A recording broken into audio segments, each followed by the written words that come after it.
কাকাবু কাঞ্চন কেন? হ্যাঁ কাঞ্চন কেন? কেন কাঁদছেন? এসআইআর থেকে নাম বাদ দিয়ে দিয়েছে।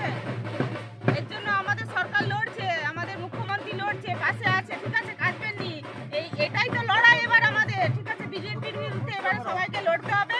দিদি পাশে আছে, আমরা পাশে আছি, ঠিক আছে, কাঁদবেন নি, আমরা আছি। এই বয়সে দিলে কি এটা? আর এই বয়সে এসে আপনাকে প্রমাণ দিতে হচ্ছে, হ্যাঁ, যে আপনি এখানকার নাগরিক কিনা। আচ্ছা,